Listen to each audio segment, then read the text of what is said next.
1979, I didn't have any of the other toys from the Butch and Sundance the early days line by Kenner, except for this guy right here, Butch Cassidy. And his thumb broke, I lost the gun. I eventually customized him into a Han Solo action figure that could sit on a speeder bike. But in later years, I've been thinking a lot about this toy line because they were sort of the prototype for the Indiana Jones line.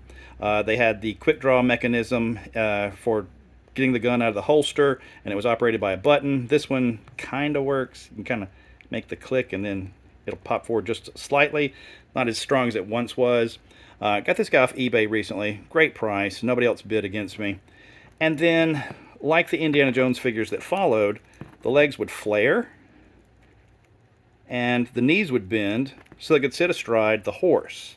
And the whole reason the Indiana Jones figures did this was because they reused the mold from the Butch and Sundance line that had been used for two horses called Bluff and Spurs.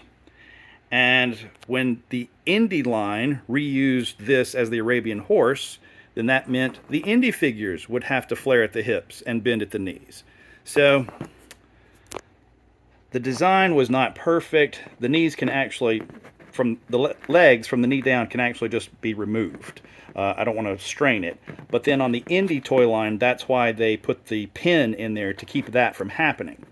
So I never owned Bluff and Spurs as a kid. I've gotten them as an adult because of their connection to the Indiana Jones line, and I didn't have a real Butch Cassidy anymore until now.